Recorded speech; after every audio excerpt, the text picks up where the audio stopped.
thoughts toward me outnumber the sand.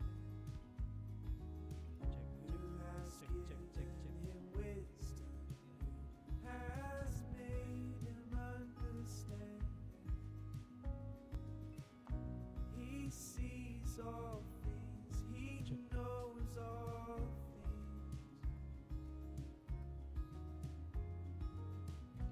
He sees all things, he knows all things.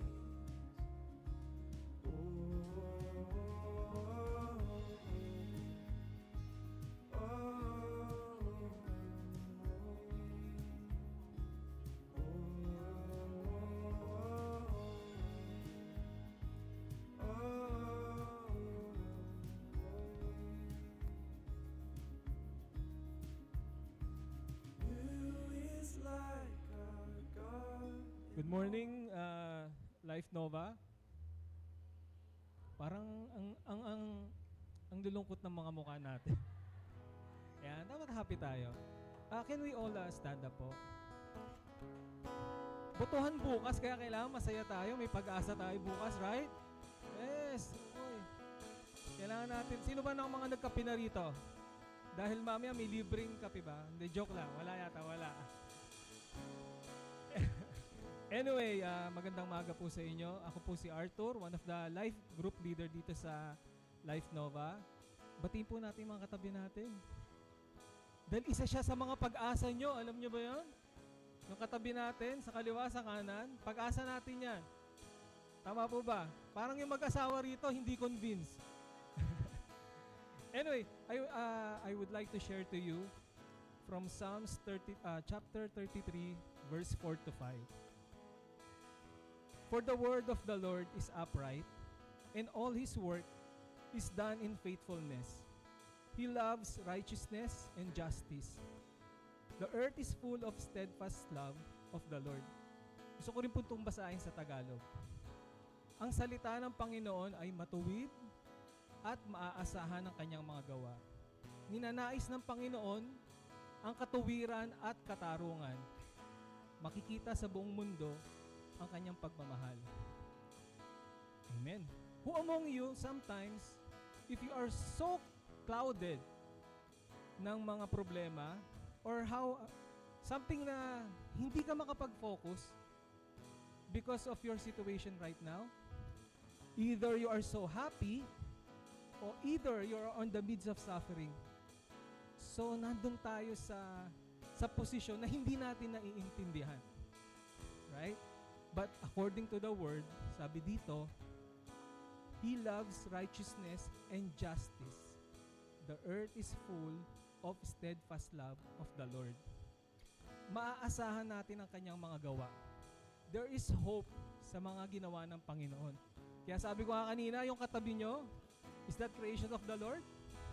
Yes, may pag-asa dyan. Maybe, pag-pray nyo lang yan. Yung sa kaliwa nyo rin, ganun din. So sometimes, hindi natin nakikita yon sa mga creations ng Diyos. Have you ever imagined kung ang Panginoon ay is unfair or justice lang siya? Or is only a just God? Kapag nagkasala ka, tatanggalan ka niya ng gravity. Lulutang-lutang ka dyan. Right? But the Lord steadfast love is surrounding us. Hindi lang natin ito nakikita. Right? Sometimes, hindi natin ito na-appreciate. Have you ever imagined if the God is so just, hindi siya loving, kapag nagkasala ka, tanggal ang oxygen mo. Bibili ka ngayon. But because of the common grace that we have, God is love. At dun tayo hahawak sa pag-asa na meron tayo ngayon. Tama po ba? Let's pray. Lord, your word and faithfulness are our hope.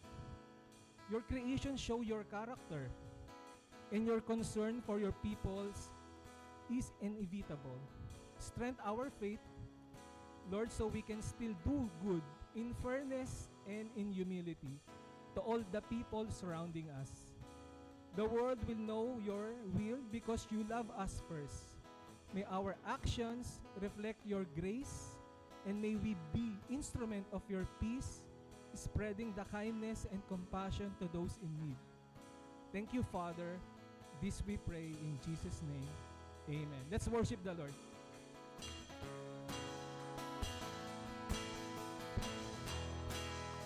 Come on, church, let us worship God this morning.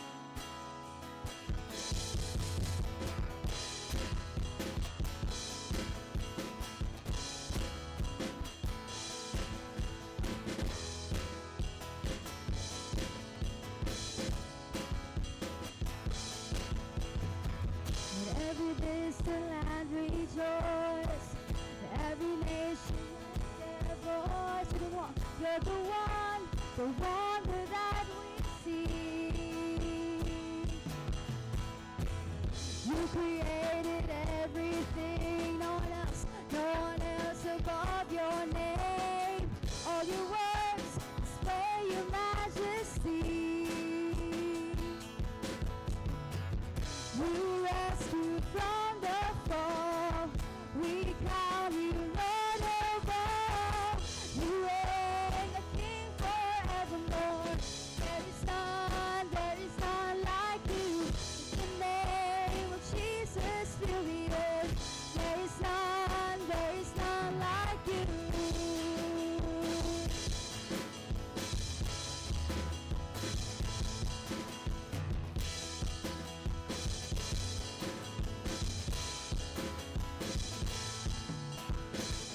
We are made alive in Christ. Sit it up with you on high. We are justified. You are all authority, defeating every enemy of the earth. Will bow before your throne. You rescue from the fall. We crown you Lord of all. You reign the King forevermore. There is none like you. Let the name of Jesus fill the earth. There is none like you. You reign the King forevermore. There is none like you. Let the name of Jesus fill the earth. There is none like you. There is none like you.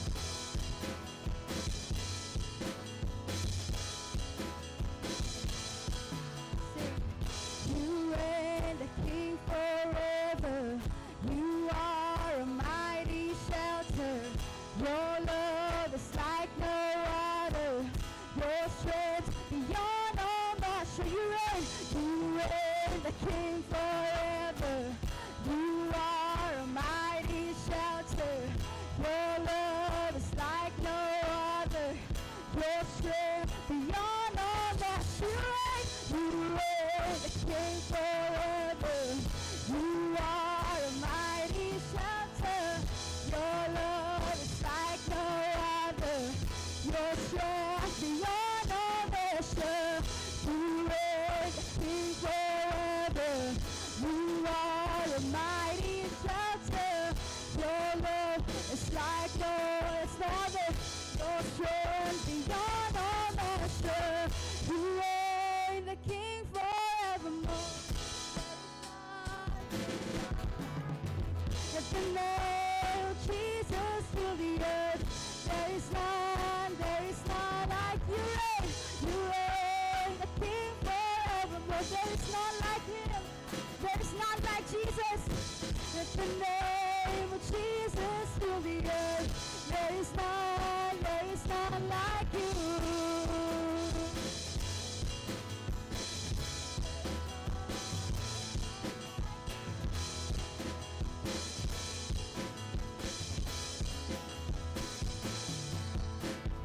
Come on, let's give Jesus a hand of praise.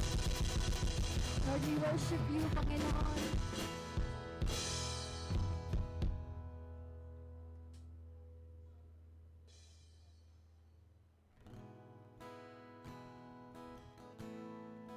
Thank you, God.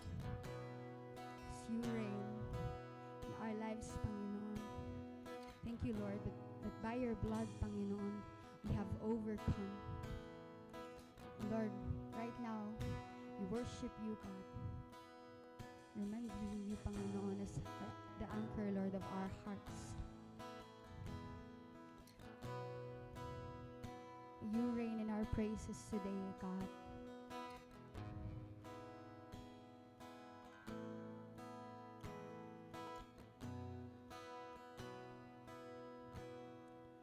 Hope for the weary, strength for the faint, fountain of mercy, peace to the restless, breath in our lungs, lover and friend, Emmanuel,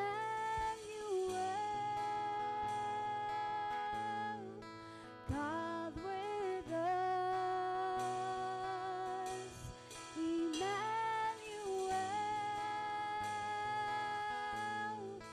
here with us, our hiding place, our safe refuge, the name above all names. In boundless love you cover us, you cover us, you're the anchor of our hearts. Peace in the sorrow, rest for our souls, faithful and true. Home for the strangers, home for the strangers, light for the lost, God of the ages, Emmanuel, God with us, our Emmanuel, Emmanuel, here with us, our hiding place, our safe refuge, the name above all names. In boundless love, you cover us, you're the anchor of our hearts.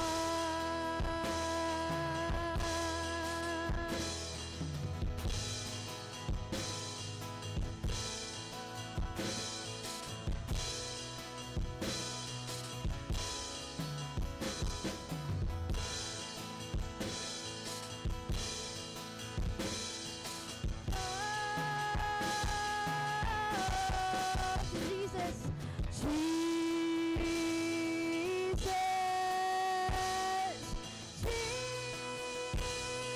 Jesus, you're the anchor of our hearts. Jesus,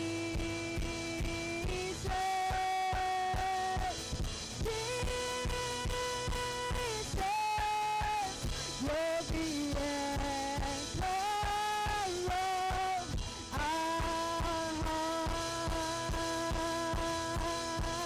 hearts, our hiding place, a safe refuge, a safe refuge, the name above all names, the name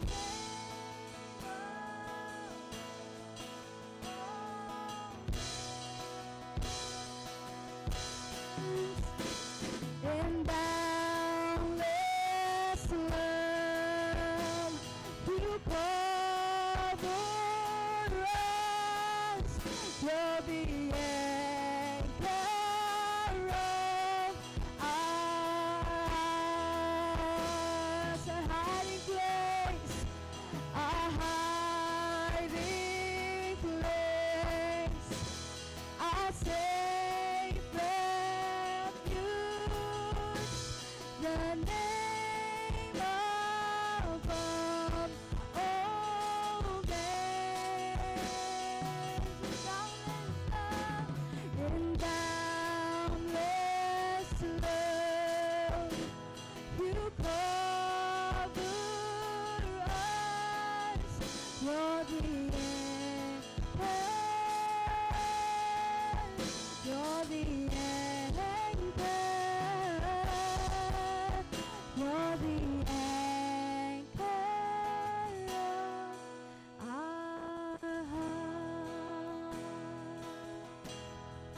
Thank you, Jesus. Thank you, Jesus.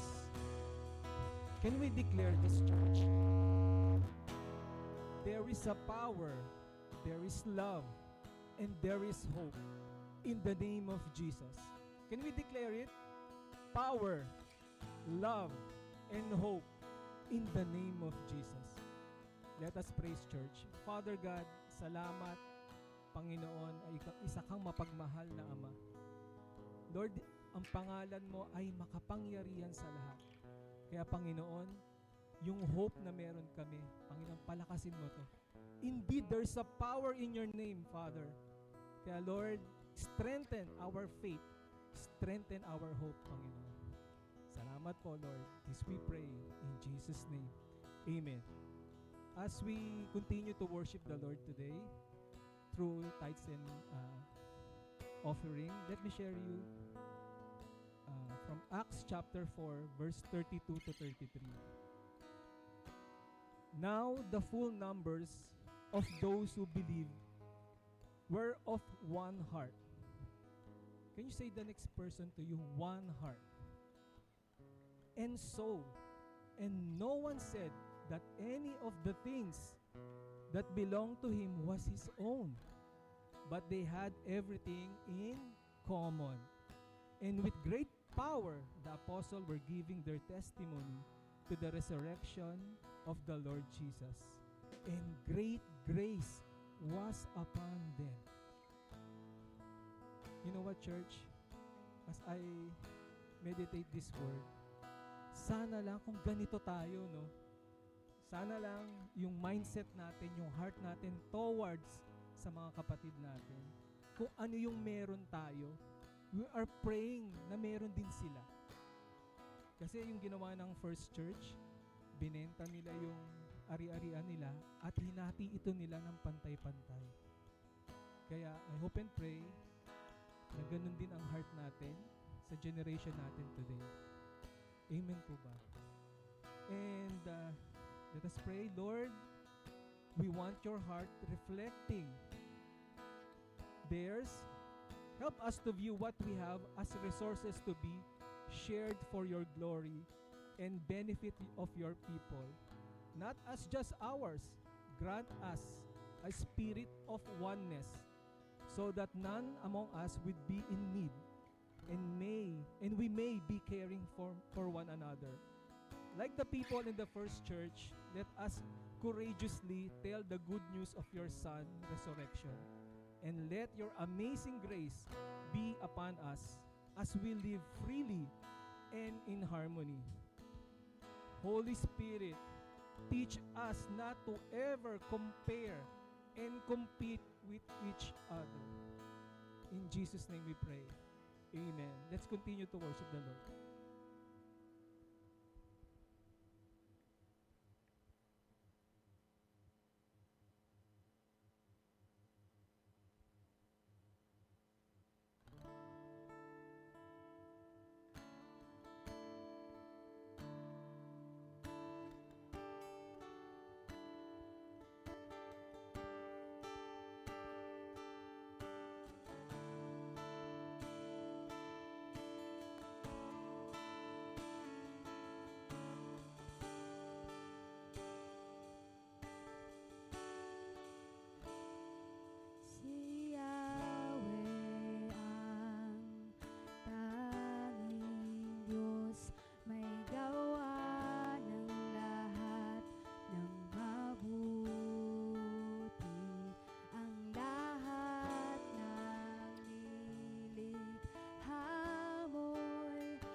namin sa buhay namin.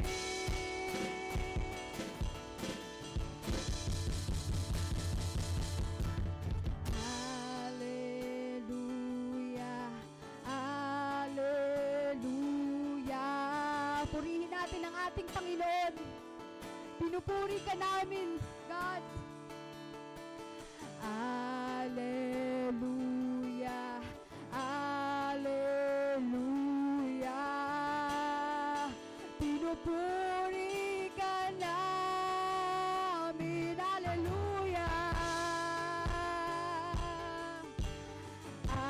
Hallelujah. Pinupuri ka namin. Hallelujah. Hallelujah. Pinupuri ka namin. Hallelujah. Hallelujah. Hallelujah. Pinupuri ka namin. Hallelujah. Hallelujah. Pinupuri ka namin. Mapalad ang bayan na iyong ibinukod. Mapalad ang bansang sa'yo lamang sumusunod.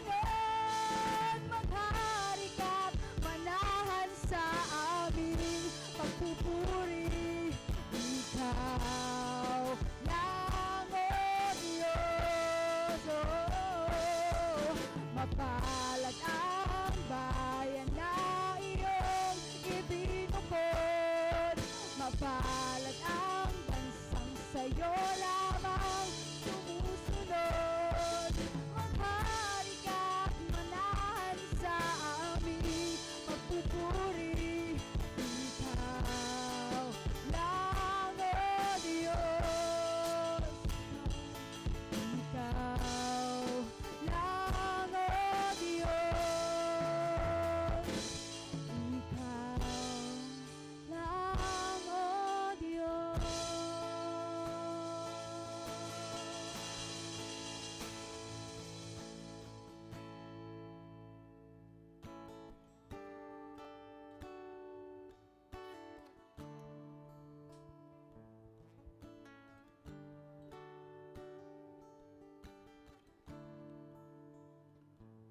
Romans chapter 8, verse 18 to 25.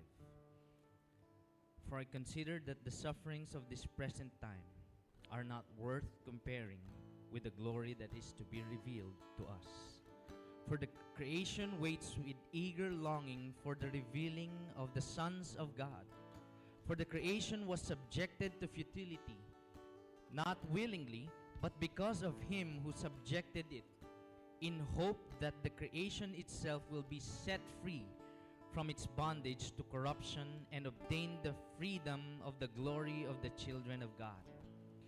For we know that the whole creation has been groaning together in the pains of childbirth until now.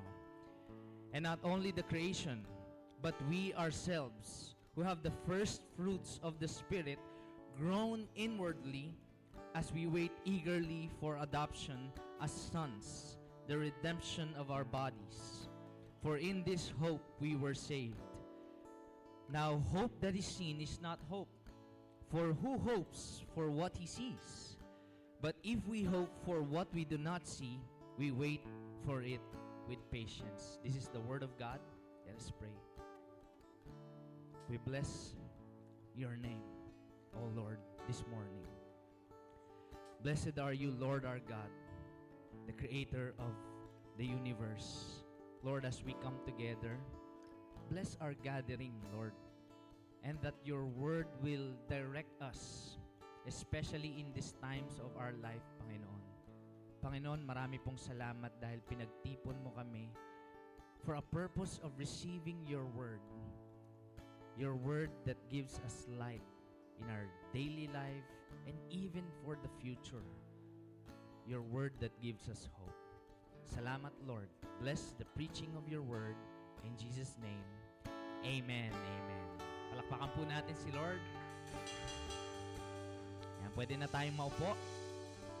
Good morning, everyone.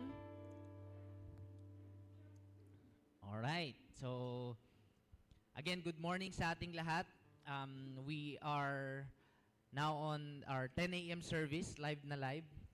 Recorded din, para mamaya. I'm really excited to preach this morning. Thankfully, our pastors has given me the opportunity to preach and to share the Word of God. By the way, for those of you coming for the first time, ako si Jo Marie, isa ako sa missionary, campus missionary dito sa Life Novaliches. And yan, and also, bago tayo magpatuloy, ilan po sa inyo dito, you've been attending our 10 a.m. service for quite some time, sunod-sunod. Yan, sunod-sunod. Makukumpleto. Pag nakumpleto niyan, meron niyang wish. Hindi, biro lang. Yan. Parang ano lang, no? Parang Christmas lang. Ayan. We are now on, kung nandito po kayo for the past 3 weeks, we are on a series called Pag-asa. Ito yung series natin where we dive into the Word of God and see what hope really is. Pag sinabing hope, it is a confident and joyfully expecting a good future. Yan. Ilan po sa inyo na try nyo ng umasa? Masakit, no? Good future nga eh. Yung hindi mo pa nakikita pero umaasa ka na mangyari yon. Pero reality, meron talagang mga pag-asang hindi anong tawag doon, hindi nagtatagumpay. Kumbaga, hindi dash hopes, ika nga, dash on the rocks. Kaya, siguro, maraming tao, hindi na rin, kumbaga, hindi na pinili ng wag umasa. Kumbaga, wag na mag-expect. Alam ko, kadalasan nga merong nagsasabi, bakit ka pa mag-expect? Ganun din naman. Like for example, bukas mag-e-election na. Sabi nga nung isang meme na napanood ko sa Facebook, sabi niya, hindi na ako aasa. Kasi kahit sino namang manalo, yung misis ko pa rin ang masusunod. Sabi niya, ganun. Joking aside, no? But in terms of changing our nation, marami sa atin umaasa na mabago yung Pilipinas. Or marami din naman hindi na umaasa. Right? And napakagandang makita natin yung what does the Bible says about putting our hopes not on things, not on human or human authority, not even on the government, but to God. So yun yung series natin, Pag-asa. And first week, we've talked about the foundation. Yung pinakapundasyon, bakit ang isang tao ay umaasa. The next week, we've talked about the formation. Paano ba nabubuo yung pag-asa? Nalaman natin that because of the promises of God in the Bible or throughout the history, the biblical history, at si God, pag nagsabi siya ng promise, hindi napapako. So pwede tayong umasa sa Kanya. Nabubuo yung pag-asa natin dahil si God mismo ay ang source natin ng security. Consistent siya sa mga ginagawa niyang promise. Faithful siya. And now we're gonna talk about we're gonna talk about the third week, which is future hope. Yan. Open ko lang ang aking notes. Future hope. Yung text natin ay kinuha natin sa Romans. Actually, for the whole series, Romans yung book natin. Hindi yung Romans na na love, pero mga taga-Roma. Yan. Sulat to ni Apostle Paul sa mga taga-Rome, mga Kristiyano sa Rome, kasi merong tension sa Rome, sa church in Rome. nagkakaroon sila ng hidwaan, conflict based on what should be, how do they do church? Kasi mix na yung mga tao doon. May Gentiles, may pagan, pero unti-unti nang naniniwala kay Jesus, at merong mga Jewish. So, naghahalo-halo sila ng belief, tapos kaya isinulat to ni Apostle Paul so that they would be united in Christ and maiwasan yung mga conflicts nila. So the first few chapters ng Romans 1 to 5, it talks about pagiging saved by grace through faith, not by good works. Hindi dahil mabuti tayong tao o marami tayong points sa langit or langit points, tayo nasisave. Sabi ni Apostle Paul, hindi doon. Nasisave tayo sa pamagitan ng grace ni God at pag nilagay natin ang ating faith kay Lord, sa ginawa ni Lord Jesus on the cross. Now, after chapter 5, sunod-sunod naman yan yung mga benefits ng pagiging saved by grace.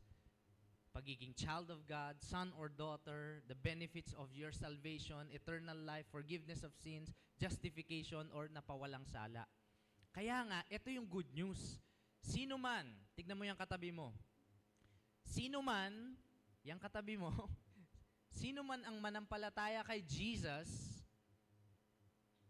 whether sandamakmak yung sins niya, yung kasalanan niya, mula pagkabata hanggang pagtanda at sa mga future pa, kapag nilagay niya yung faith niya kay Jesus, yung pananampalataya niya kay Jesus, he will be forgiven.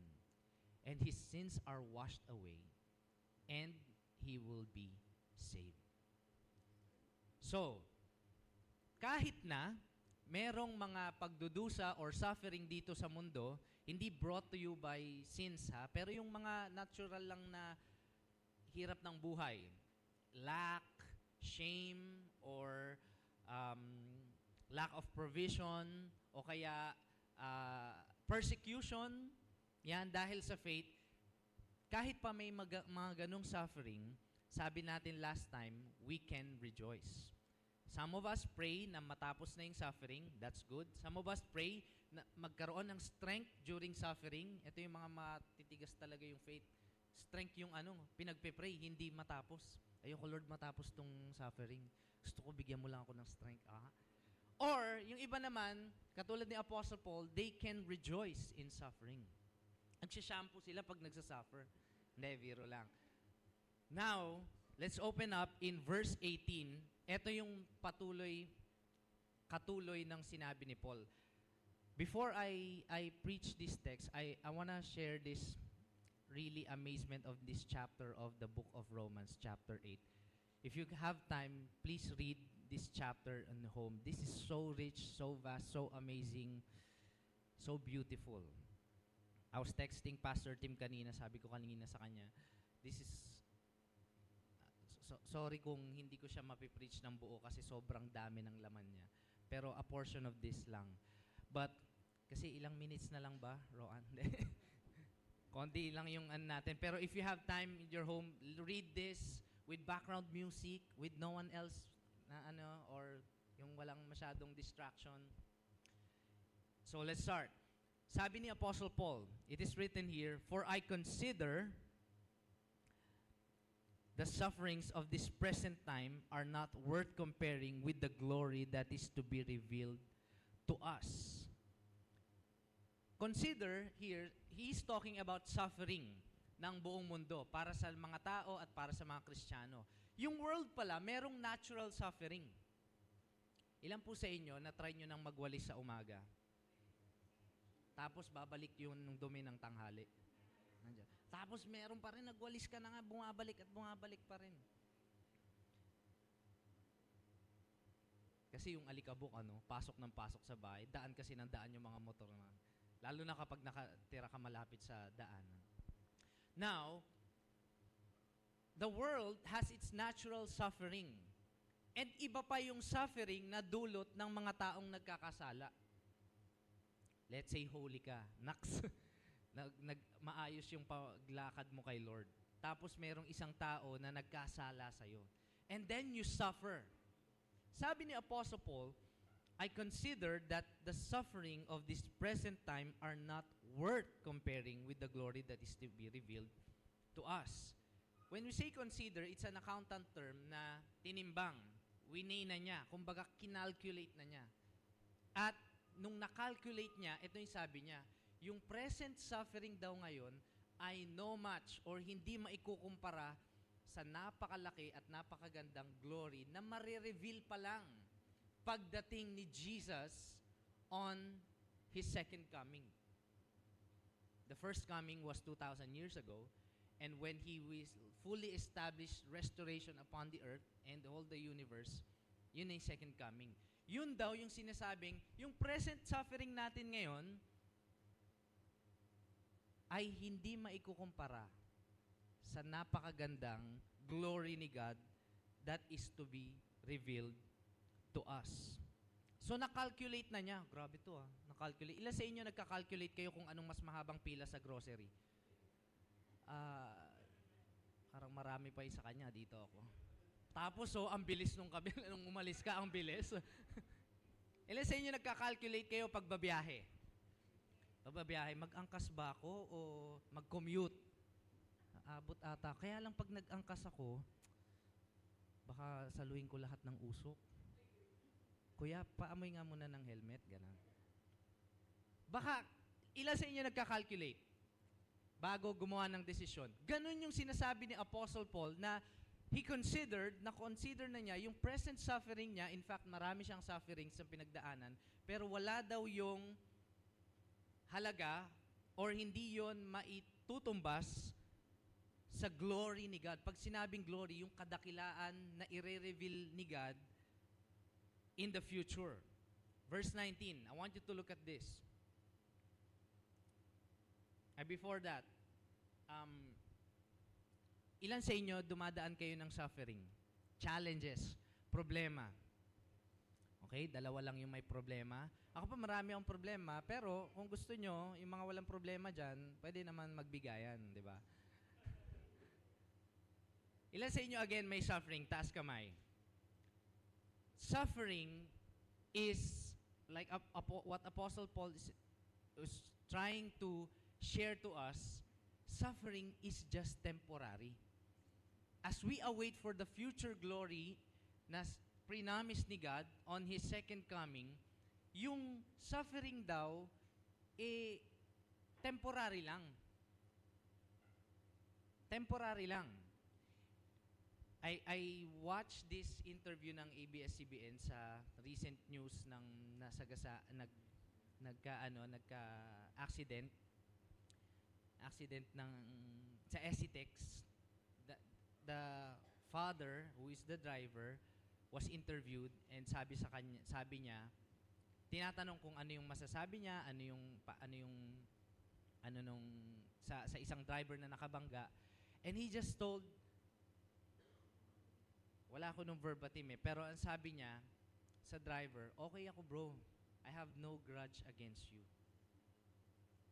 Napatawad kita, mabuti ang Panginoon.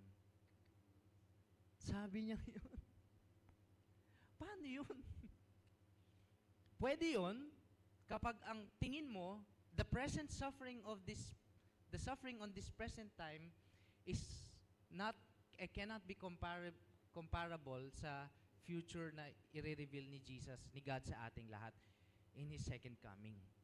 So, on the other hand, meron ding isa pang aksidente na yung tatay naman in-interview, sabi niya, well, hindi ko siya masisisip kasi syempre, justice Sabi niya, hindi ako titigil hanggat hindi nabibigay yung hustisya para sa anak mo. Two fathers, different reactions. One is hopeful for the future glory na i-reveal ni God. Verse 19, I want you to look at this. Sabi dito, for the creation waits with eager longing for the revealing of the sons of God. Everybody say, eagerly longing. Eager longing, yan. Ang hope pala, pag meron tayong suffering, pag meron kang hope, nagsabay, yung hope mo kay Jesus reframes the way you see suffering. Actually, that's my point number 1. Ayan pala. Hope o yung pag-asa natin, binibigyan niya tayo ng kakaibang perspective pagdating sa suffering. Katulad ng example natin kanina, sobrang ganda nung faith nung tatay. Sobrang ganda. Kasi, kahit na meron siyang suffering at saka masakit, matindi yun. Ikaw ba naman mawalan ng asawa at anak? But, where does the courage comes from kapag sinasabi niya yung mga bagay na yun at napatawad niya pa? Okay lang sana kung for publicity, magbanggit siya ng verse. Alam mo yun? Kasi sinabi sa salita ng Diyos. Okay sana kung ganun eh. Okay lang din naman yun. Parang, okay lang, normal naman siyang Christian. Kaya lang, radical Christian to. Radical na mananampalataya. Kasi hindi niya lang natanggap yung suffering, nakapag-forgive pa siya. Hope reframes the way we see suffering. On verse 19, for the creation waits with eager longing for the revealing of the sons of God. Pag sinabing eager longing, it actually comes from the original translation yan is head stretched out. Yung pala yung kanta na yun, when my head stretched out. Pag sinabing head stretched out, try nyo na pong mag-antay sa airport o pag nag-aantay kayo ng jeep, nag-i-stretch yung ano nyo, yung leeg. Literally, it means yung eager longing, head stretched out. Talagang nag-aantay. Nag-aantay. I remember a time nung nandun kami sa graduation ng first ever campus missionary natin na si CJ. For Iloilo, first ever campus missionary for Iloilo. There's CJ right there. Nag-aantay kami. Asa? Pipila ba siya? Gagraduate kaya siya? Hindi, graduate naman. Hinahanap namin siya kasi rarampa sila eh. Tagal naman ni CJ. Letter C yung pangalan niya. Ay, yung apelyido niya. Peter, galit eh. Tagal eh. Eagerly longing, waiting. Ilan sa inyo naranasan nyo na mag-antay? With actions. Inaantay nyo yung jeep, inaantay nyo yung bus, inaantay nyo yung kasama nyo, sabi, naliligo na daw. O paalis na daw, naliligo pa lang. Ano ang sinasabi ni Apostle Paul dyan? For the creation, look around you. When you go outside, many people, trees, plants, animals, birds of the air, subcreation, buildings, jeepneys, Egypt. For the creation waits with eager longing for the revealing of the sons of God. Kaya pala pag may aso ka nadaan, ng tahol, no? Bakit?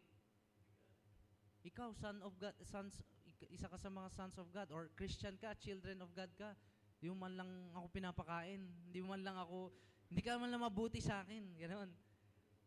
Ano sinasabi ni Apostle Paul? Yung creation daw, from the fall of Adam, when sin entered humanity, sin entered creation, the creation is destroyed. And up until now, the creation is eagerly longing for the children of God to be revealed. For the creation was subjected to futility. Sinasabi dito na yung creation daw, way back in the Garden of Eden, yung creation ay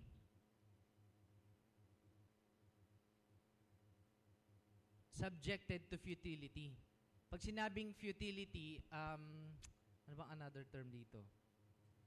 Deterioration, parang ganon. Medyo malayo, no? Pero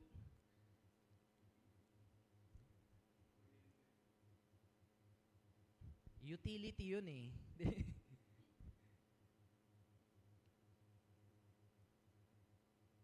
Sige, open with, open in.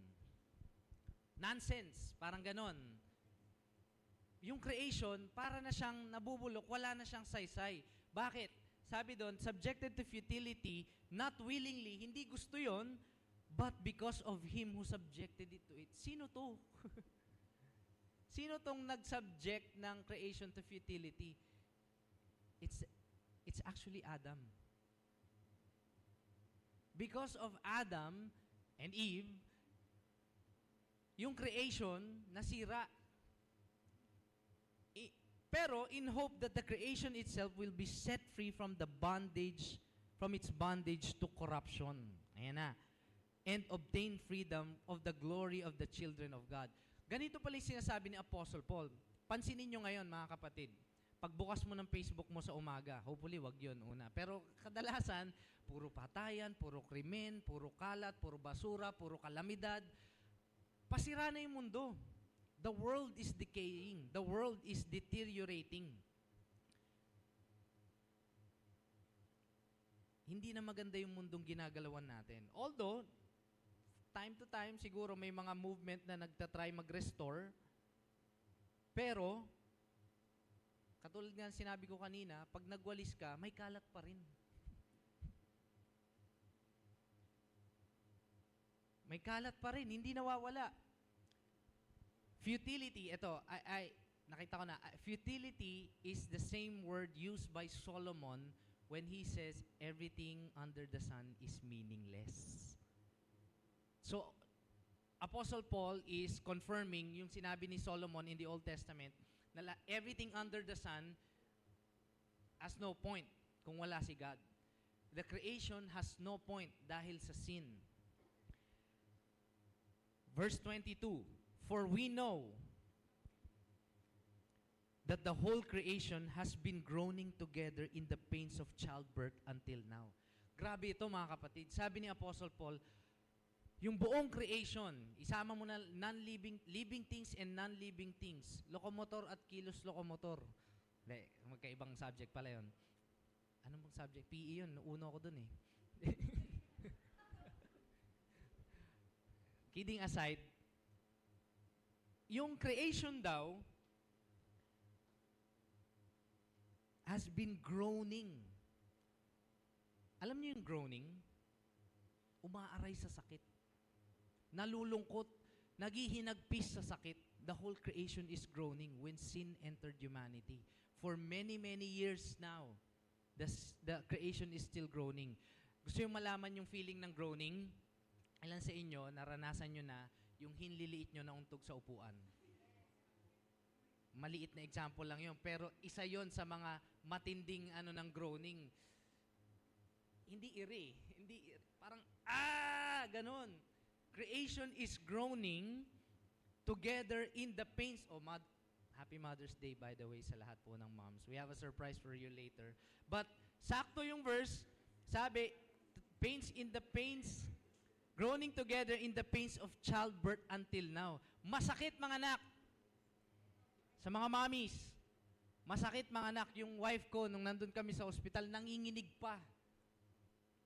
Kasi malamig.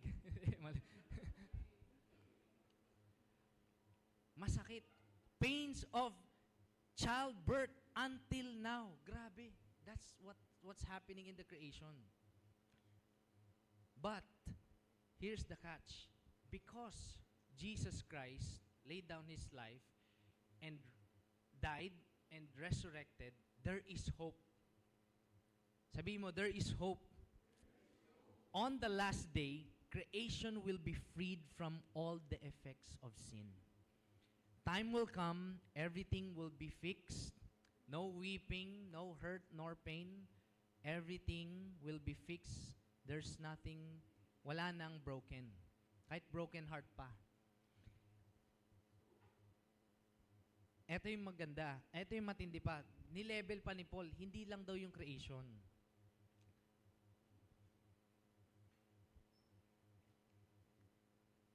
Hindi lang yung creation, kundi but we ourselves who have the first fruits of the Spirit grown inwardly. Yung creation nag-groan, yung mga anak ng Diyos, yung may mga Holy Spirit sa buhay nila, they're also groaning. They're also suffering. Totoo yung sinabi na kapag nag-follow ka kay Jesus, hindi hayahay yung buhay. Why? Because we still live in a lost world. In a dying and decaying world. That is why there's suffering. Pero because of the hope in Christ, we can see that suffering, we can reframe that suffering in a view of the glory of God in the days to come. Buti na lang meron tayong hope kay God. Meron tayong hope kay Jesus. Buti na lang, Jesus sacrificed Himself. God became man and sacrificed Himself. He died and resurrected again, proving that He can restore everything, even yung mga patay. Kasi siya nga namatay at muling nabuhay. And hope, and that's where we hope. We put our hope. Second point I want to share is this. Hope reminds us that we are in the middle of God's redemptive plan. Hindi pa tapos si Lord wala pa yung second coming. Wala pa yung pagpunta ni Jesus para i-fully establish yung kanyang kingdom. But, the Bible is clearly saying that when Jesus came down on earth, the kingdom of God started already, but not yet fully established. So, that's why we continue to make disciples. That's why we continue to plant churches. Kasi yung kingdom ni God is happening already, but when Jesus comes on the last day, He will restore everything, finally establish the kingdom of God. Hope reminds us that we are, hindi pa tapos, that we are in the middle of God's redemptive plan. Konting theology lang. Akala ng marami, ang Bible ay puro utos ng Diyos. Utos yan ng wife ko. VIP list. Akala natin yung Bible puro utos ng Diyos. Kapag may ginawa ka masama, ito yung kaparusahan. Kapag meron kang ginawang mabuti, ito yung reward. But really, the Word of God or the Bible is a story. Everybody say story. The story of God in redeeming humanity. Apat yan. Merong apat na stages. First is the creation, where God created everything. First day, everything was good. Second day, good. Third day, good. Fourth day, good. 5 day, good. 6th day, good. 7th day, very good. Very good, Adam. Pero, nung nagkasala sila and sin entered humanity, dumating yung fall or the rebellion. The fall of humanity. But, hindi nagtatapos doon. Dahil, God sent His one and only Son to redeem the whole world. For God so loved the world that He gave His one and only Son, Jesus Christ, to redeem, to restore everything. And bago pa tayo pumunta sa new creation, nasa gitna pa lang tayo, mga kapatid. Sabihin mo sa katabi mo, nasa gitna ka pa lang. Hindi pa tapos si God. God has already established His kingdom, but He will fully establish it on His second coming. That's why hope, kung meron man tayo niyan, galing kay Christ, reminds us na kahit meron tayong present suffering, we are in the middle of God's redemptive plan. Verse 22. Not only the creation, but we ourselves who have the first fruits of the Spirit grown inwardly as we wait eagerly for adoption as sons, the redemption of our bodies. Ito yung matindi, mga kapatid. Hindi lang daw creation yung mare-restore.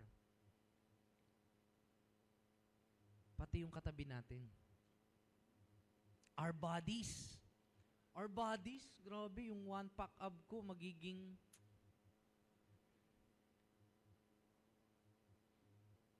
yung mga tigyawat ko nung high school, college, at hanggang ngayon, i-restore ni God, glorified face. Di na ako gagastos sa skincare, antayin ko na lang yung glorified body. Kahit joke yon, mga kapatid, totoo yon. Remember Jesus, when He resurrected from the dead, hindi siya nakilala nung mga disciples niya. Kasi yung huling kita nila sa mukha ni Jesus, duguan, pasa-pasa, beaten. Nung siya ay na-resurrect, grabe, sobrang ganda, sobrang perfect. Nanatili nga lang yung butas ng kamay para ma-distinguish na siya yon. But the glorified body or the redemption of our bodies talks about perfect body. Perfect body. Pagdating ni Jesus, when Jesus comes on second coming and everyone died will be resurrected, perfect body. Coach, paano yung mga nakremate? Hindi ba mahirapan si Lord doon? Kasi ginanong pa sa dagat. Paano yung mga kinagat ng mga pirana? Hindi ba mahirapan si Lord doon? Wala namang imposible kay Lord. Meron nga minsan, sa akin, nung one time I've served in a memorial service, may nagtanong lang sa akin, okay lang po ba na i-cremate? Kasi po, di ba, baka mahirapan daw si Lord sa pagbuo ulit. Kasi nga, powder na. Kaya, yung iba, mas pinipili talaga na, well, wala namang kaso yun. Siguro, depende na lang sa sentiment. Pero, actually, pag cremate nga, mas napapabilis pa yung pag-decompose ng body. Kasi ganun din mapupunta di ba? Magiging ganung material din yung nilibing. So, it doesn't matter. But what matter is that follower of Jesus, is that person, a follower of Jesus, and is saved, will be resurrected. Every time that, siguro kapag naimbitahan kayo sa isang memorial, be hopeful. Lalo na kung Kristiyano yung namatay. Masakit yun para sa mga immediate family. But be a beacon of hope and say, one day, Jesus, as Jesus comes back, He will restore everything, even the dead body of your... That's where we put our hope. Sabi din ni Apostle Paul, napakahalaga ng resurrection ni Jesus. Kasi kung walang resurrection, walang kwenta yung faith natin. Kahit napako siya sa cross at namatay siya, kung di siya bumangon ulit, walang kwenta yun. Kasi ibig sabihin, tao lang siya. But because Jesus rose on the third day, proving He is the Son of God, and He had victory over sin and death, the ultimate suffering of all, Jesus is victorious. And all who believes in Jesus can be victorious din, even death. Kaya nga, yung creation at yung bodies natin, hanggat hindi pa dumadating si Jesus, is groaning. Ilan po sa inyo, nakakaramdam na kayo ng mga sakit-sakit sa likod? Groaning yan. Di ba? Ilan sa inyo, masakit yung ulo dahil sa anak, dahil sa mga bayarin. Pero hindi, ailment talaga, sickness. Because we live in a decayed world. May sakit, may mga gumagawa pa ng sakit, may mga pagkain na gumagawa ng sakit. We live in a dying world. But the hope is creation will be restored and our bodies, when we are resurrected with Jesus, will be restored in perfect. Grabe. Excited na ako dun Mawala na yung ko. Mga Krispy Kreme ko din. Mga sugar. Verse 23, and not only the creation, but we are, verse 24, for in this hope we are saved. Eto na. So, kumbaga, ni-wrap up niya, semi-wrap up, for in this hope we are saved. Kaya tayo naniniwala at kumakapit sa pag-asang ito ng paniniwala natin. Kaya tayo, yung kaligtasan natin, isa sa mga kinakapitan natin ay yung binigay na kaligtasan ni Lord sa atin. In this hope, we are saved. Now, hope that is seen is not hope. May konting analogy lang si Apostle Paul.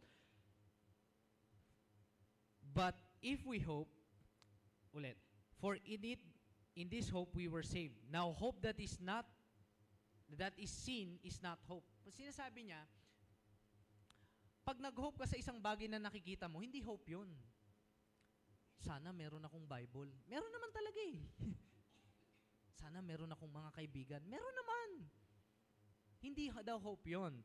Ang sinasabi ni Apostle Paul, for who hopes for what he sees?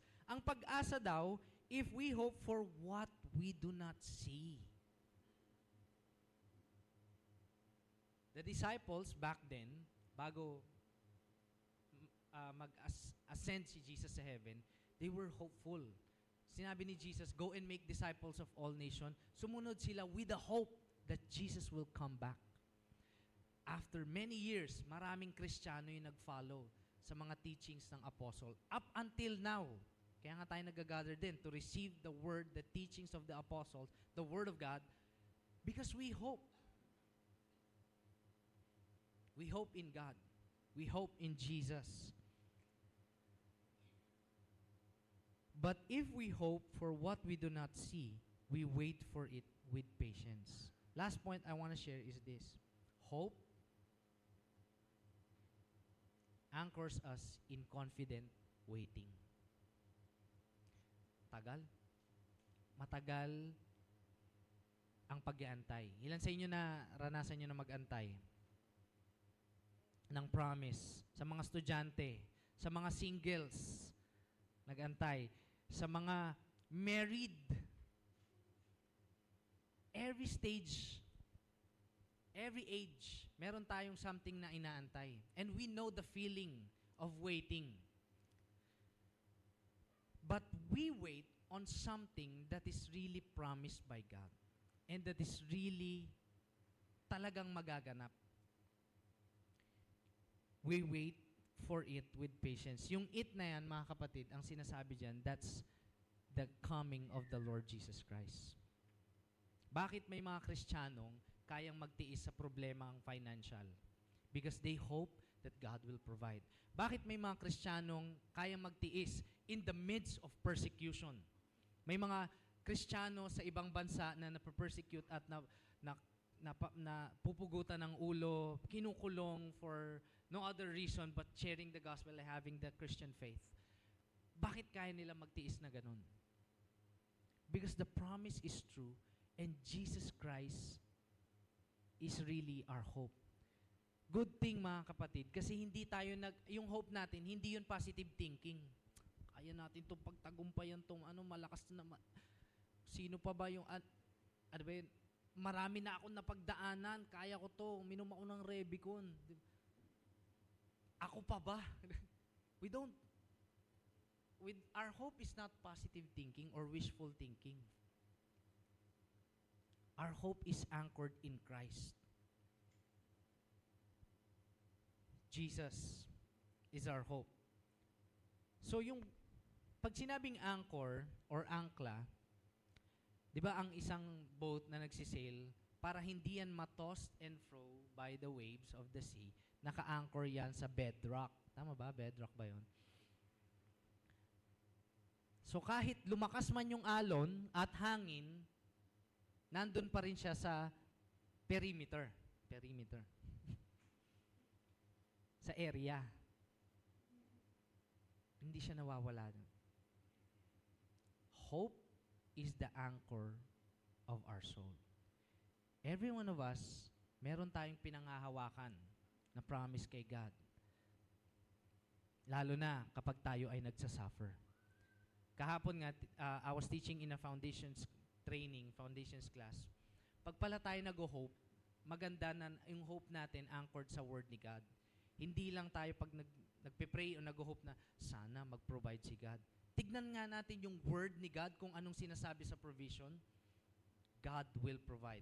Hold on to it. Hindi siya wishful na thinking na sana talaga, pero kung hindi, okay lang. The problem, the challenge with us sometimes, mga Christians, even followers of Jesus, we don't hope anymore. Kasi palagi na lang pag nagpe-pray ako, hindi naman natutupad, palagi na ang tagal. Sa mga bagay na personal, pwede rin nating i-check yung ating heart. Maaring, hindi siguro ito will ni God. Kasi tignan ko nga yung word ni God, kung may sinasabi siya tungkol sa provision na mabilisan under the table, ay wala. Wala pala. Hindi will ni God yung mabilisang illegal na provision. But God's will, He will provide.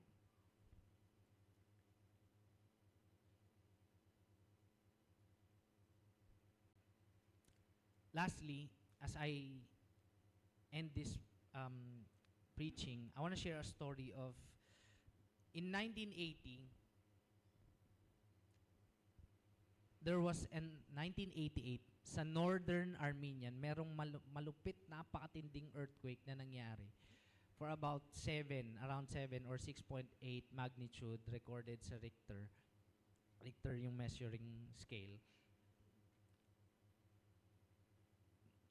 Almost 25,000 yung namatay. At isang lugar yung gumuho, isa sa mga lugar na gumuho ay school. Preschool. Bago mangyari yung lindol na yon, merong mag-ama, ang pangalan, there's a father and son, the son's name is Arman.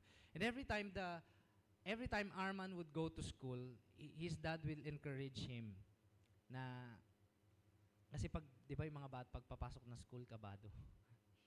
Sabi niya, whatever happens, dad will always be there. Whatever happens, dad will always be there. So, ganon sila lagi, kada punta ng school. Ngayon, yung nangyari yung lindol, kasama yung preschool, parang kindergarten, ganon. Kasama sa gumuho, ngayon, maraming bata yung nawawala. 12 hours na nakalipas, hinahanap nila yung mga bata. 25 hours, 30 hours, umabot na sa 38 hours, hindi pa rin nakikita. Eh syempre, pag tatay ka, pag parent ka, kahit mother ka pa, pupunta ka talaga doon, sa scene. Doon sa lugar, hanapin mo talaga yung anak mo. After 38 hours, pagpulot ng tatay ng isang malaking debris, nagpatulong siya sa mga nag-rescue, nakita niya yung anak niya. Kasama nung ibang bata. 38, ilang araw na yung 38 hours? 1.5, yung mga bata gutom na at mahihimatay na. Sabi ni Arman, bago daw siya mahimatay, ngumingiti pa. Sabi niya, I told you, my dad's gonna be here. It's the same analogy pag tayo, pinut natin yung hope natin kay God. My dad's gonna be here. It's the same promise that where we put our hope to kapag we experience suffering on our present age.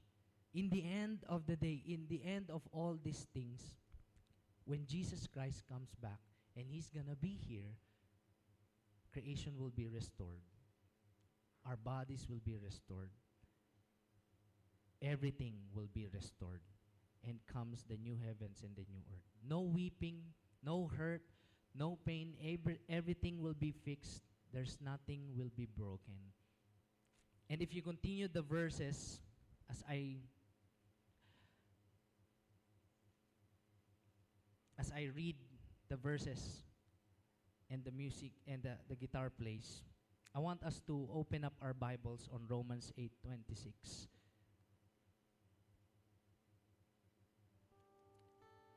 And kung maaari, sundan nyo ako. Because this preaching na shinare ko sa atin, it's just an intro or a portion of the beautiful grace of God.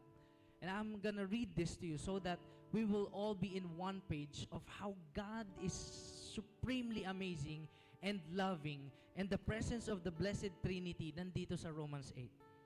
Verse 26, likewise, the Spirit helps us in our weakness, for we do not know what to pray for as we ought, but the Spirit Himself intercedes for us with groaning too deep for words. There are times that we are suffering na hindi na natin alam kung anong ipepray, but the Spirit intercedes for us. And He who searches our hearts knows what is in the mind of the Spirit, because the Spirit intercedes for the saints, those who follow Christ, according to the will of God.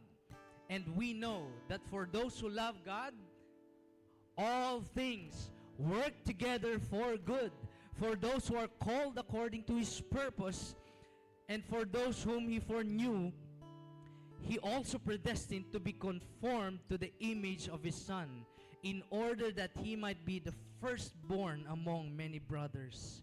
And those whom he predestined, he also called. Those whom he called, he also justified. And those whom he justified, he also glorified. Lahat ng tinawag ng Panginoon, lahat ng na-save, pinawalang sala niya at papagandahin niya. Resurrected, restored, everything will be fixed.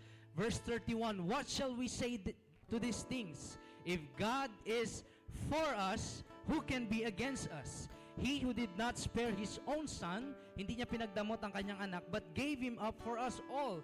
How will He not also with Him graciously give us all things?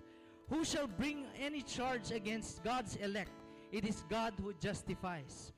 Who is to condemn? Christ Jesus is the one who died.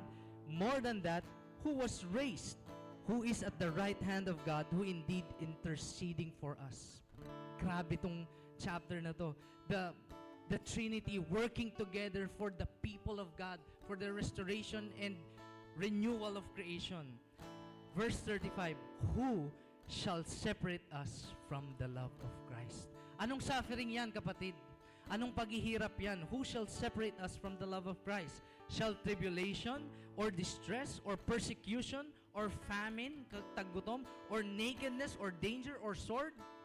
As it is written, ganito daw yung kinakaharap ng mga Kristiyano throughout the course of history and up until now.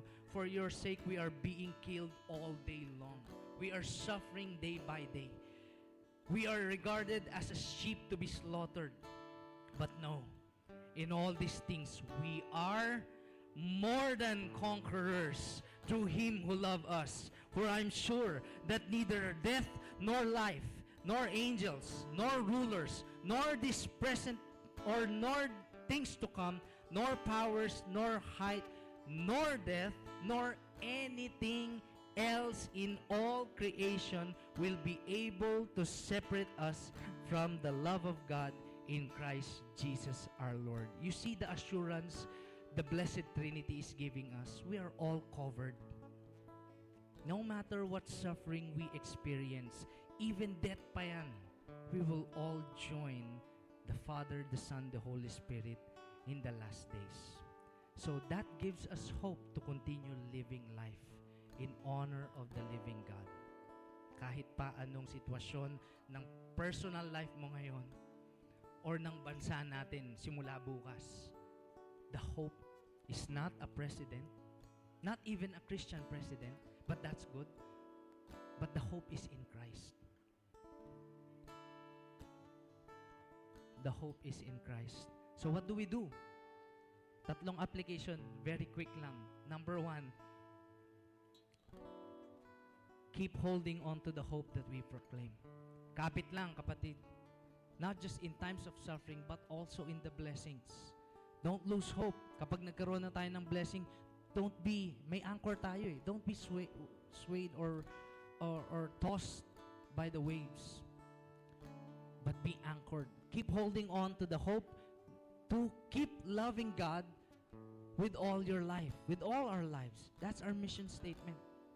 Itong mission statement na to, forever na to, guys. Kahit nasa heaven na tayo magkakasama, mahal pa rin natin ang Diyos. Lalo na, di ba? Number 3, keep loving people by making them disciples of Christ. When we share that hope to people na halos mawala na ng pag-asa, to people na maraming reklamo, sometimes tayo din, but this hope inspires us all the more. This hope in Christ inspires us to continue loving God and loving people. Whatever happens to our life, whatever happens to our nation, whatever happens to the whole creation, God will restore everything. And that's how powerful Jesus is. When He died and resurrected, He is the Son of God, powerful, almighty, holding all together, all things together, supreme above everything. Let's all stand. And let's honor our one true God.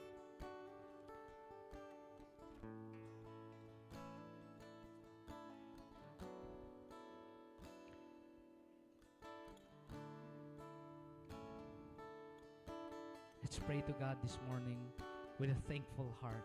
If those of you who want to lift your hand in thanksgiving, Panginoon, you are so good and so great. You are sovereign and powerful and very, very loving to your people. Today, Lord God, we surrender all our cares to you. Alam mo, Lord, every detail, every fiber of our being, Lord, kilalang kilala mo kami at alam mo po yung mga pinagdadaanan namin ngayon. And so, God, today, we just want to surrender and put in front of you, Lord God, our sufferings. And we confidently say, we look forward to the future that everything will be restored. Lord, bonus na kapag nasagot o nasolusyonan yung mga problema namin ngayon. Pero kung hindi man lahat ng prayers namin masagot, magtitiwala pa rin kami sa iyo. Because in the end of all these things, you are God above all. You are the creator of the heavens and the universe, Lord God. You are the name that is above every name, every circumstances, every problem and challenges, Lord God. Lord, we look forward to the glory days, Lord God, when you revealed everything to us and creation will be restored, we will be restored, relationships will be restored, finances, resources will be restored, Lord God, societies and nations will be restored. We look forward to that, Lord, but at this present, we keep holding to the hope that we proclaim. Bigyan mo po kami ng strength and grace to continue living life in honor of you, na hindi sumuko, instead even magpatuloy and even rejoice, Lord God, and that our testings will become testimonies. Now, Lord, na nandito pa kami sa present age, give us also the grace and power to go and proclaim this hope to many people na halos mawalan na ng hope, na halos wala ng pag-asa, o kung saan-saan nilalagay ang pag-asa nila sa buhay, sa pera, sa pamilya, sa pag-ibig. Panginoon, dalangin namin ngayon as one church, Lord God, you will increase our faith. Increase our faith. Make us mature and make us really, genuinely love people as you have compassionately loved them. Because we have the key. We have the hope in you, Lord. First, to our families. Pinagpipray namin, Lord, yung miyembro ng mga kapamilya namin na wala dito. Pinagpipray namin, kausapin mo sila, maligtas sila, makilala ka nila, lumakad sila sa iyo, Panginoon. Gamitin mo rin kami, Lord, para sa ganitong misyon. Lord, we also pray for our community na kinabibilangan namin. On a larger scale, Lord God, our barangay, our city. Lord, we pray even for the leaders of our city, Lord God. That, Lord, no matter, Lord God, kung kailan mo sila, kung kailan mo itinadhana na makilala kanila. But, Lord, at the present time, Lord God, give us the grace to reach them out courageously, Lord God, with confidence that even those prominent people needs Jesus. They need you. And on a larger scale, Lord God, we pray for our nation. Lalong-lalo na po bukas. Panginoon, I pray, Lord God, na you orchestrate things, Lord God. We come against the work of the enemy in our nation. We come against corruption. We come against the schemes of evil mind and wicked people. But, Lord, right now, we declare power and glory and goodness, Lord, over our land. You said in your word, blessed is the nation whose God is the Lord. Lord, maraming pong salamat kasi itong bayan namin, Panginoon, ikaw ang Diyos. At Lord, sa church na to, Lord, magsisimula that will be salt and light to our community and to the nation and even to the ends of the earth. By this we proclaim our hope that you are Jesus, you are our God, you are our Lord, you are our Savior, and we worship you with all our heart. Let's worship you.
Mapalad ang bayan na iyong ibinukod. Mapalad ang bansang sa'yo lamang sumusunod. Maghari ka't manahan sa aming pagpupuri. Ikaw lang, O Diyos. Mapalad ang bayan na iyong ibinukod. Mapalad ang bansang sa'yo lamang sumusunod. Maghari ka't manahan sa aming pagpupuri. Ikaw lang, O Diyos. Ikaw lang, O Diyos. Ikaw lang, O Diyos. Hallelujah, hallelujah. Who among you na-appreciate yung preaching today? Thank you Coach Taps, soon to be our pastor too. Sobra nating nag-grasp or natanggap yung mensahe galing kay Lord. Tama po ba? I just had one statement na nag-stuck sa mind ko. Focus on Jesus, our ultimate hope. You know what? Sometimes, in most cases, nahihirapan tayong maniwala, right? Dahil sa mga sufferings, struggles. And one of my coach told me, focus on Jesus. Can you say the person beside you, focus on Jesus? Focus on Jesus. Kasi mga kapatid, sometimes din, yung mga inaasahan natin, siya pa yung natitisod pa tayo. Right? Since Mother's Day today, I had a quick story lang. Last 2019, my eldest sister, pinakapanganay namin, ooperahan siya open heart surgery. Siya yung pinakahuling Kristiyano na nakilala. Siya yung pinakahuling kong kapatid na nakilala kay Lord. And there was a group in the Cavite that came to the hospital and said, focus on Jesus. He is our ultimate hope. Imagine, hindi believer pa yung panganay namin. But we focus on Jesus' promises. And now, yung panganay namin kapatid, she is now serving the Lord in New Life Church. Praise the Lord. Kaya po, tayo minsan, napaka-importanting may coach tayo sa buhay. Sino po ba may life group dito? Nakakabilang sa life group. Yan. Sila po yung maglalakad sa inyo. Tutulungan kayo maglakad, makilala, at mag-focus kay Jesus.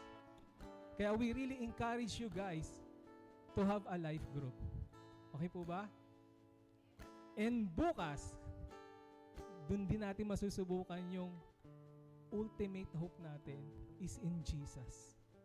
Kasi bukas po butuhan, we will pray together na bigyan tayo ng wisdom, bigyan tayo ng guidance ni Lord as we vote for our new set of leaders for tomorrow. Let us pray. Father in heaven, we surrender everything to you, Lord. You are our ultimate hope. Ikaw lang, Panginoon.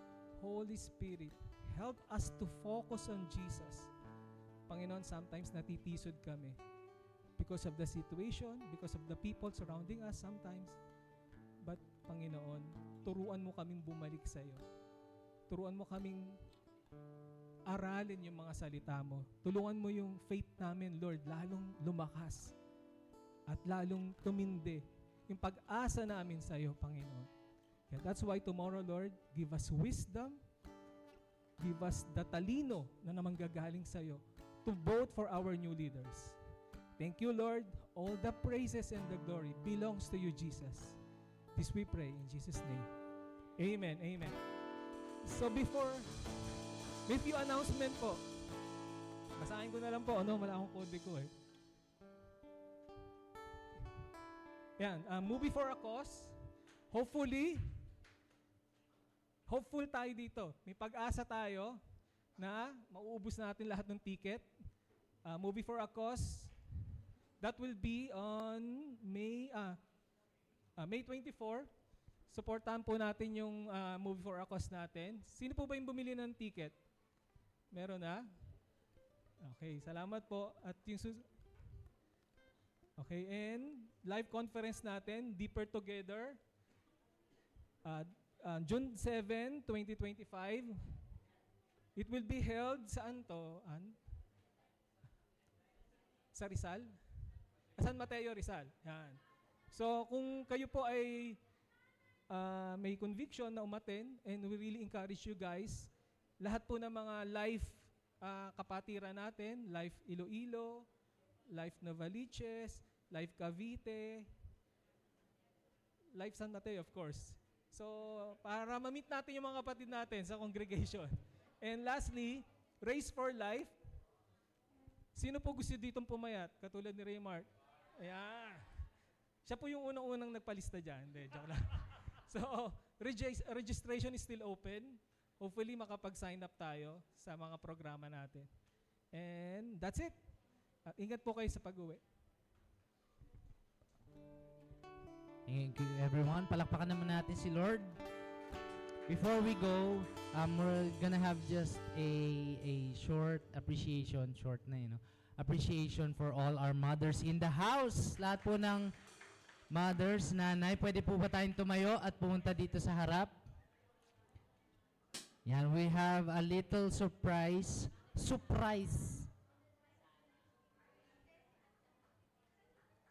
Yan, syempre yung wife ko, dear. Okay po, lahat dito po tayo. Mothers, mama, nanay, inay, mama.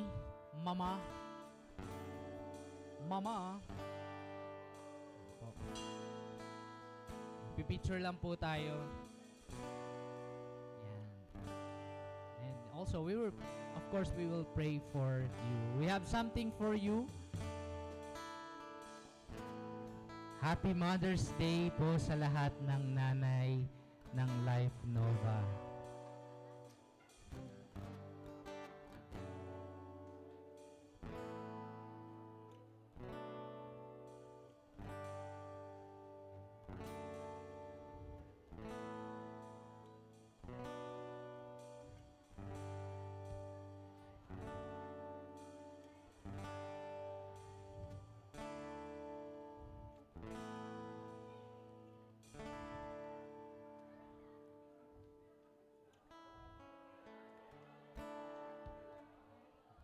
Yung mga nataas po pwede. Yan, dito po tayo. Yan. Okay, ilan po sa inyo na-appreciate nyo yung mga nanay natin? Yan, Mothers of Life Nova. And at this moment po, gusto lang naming pasalamatan lahat ng efforts and sacrifices and lalo na prayers. Ilan po sa atin dito naniniwala kayo pinagpipray kayo ng mga nanay natin? You know, sa text na binasa natin kanina, it is the mothers who really feel the pain of childbirth with the hope. Kasi umaasa sila na yung pain na dinanas nila will bring forth something good in the future. So let us extend our hands to them and let us pray for them. Let's pray. God, marami pong salamat sa mga mothers namin dito sa Life Nova. Salamat, Lord, because you are good in their lives, that they become also good mothers, not just to their children or their own family, but also to the church. Lord, marami pong salamat dahil ikaw ang nagpapalakas sa kanila, sa pangangatawan nila, sa faith nila, sa hope nila, Lord God. Lord, you've seen all their sacrifices. and even to the sacrifices na maraming hindi nakakaalam, sa mga prayers na hindi alam ng marami, Lord God, you know them all. And so God, today, we pray as one church, would you bless our mothers in all aspects of their lives, that they, Lord God, will shine like a beacon of hope even in times of suffering, but also joy in times of blessing, Panginoon. Lord, maraming pong salamat dahil ang mga nanay dito sa Life Nova ay totoong mapagmahal, mapag-alaga, mapag-aruga, all because they look up to you, Lord God. Lord, as we appreciate them this Mother's Day, Lord, hindi lang po Mother's Day, pero special po ito. But Lord, we pray that you continue to unite them, Lord God. You continue to pour out your love for them as they continue to love their families and especially their children.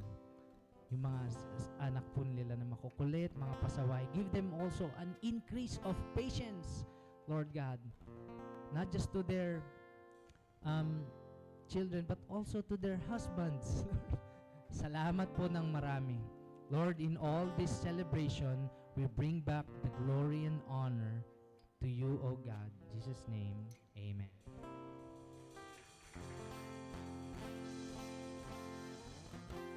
Happy Mother's Day!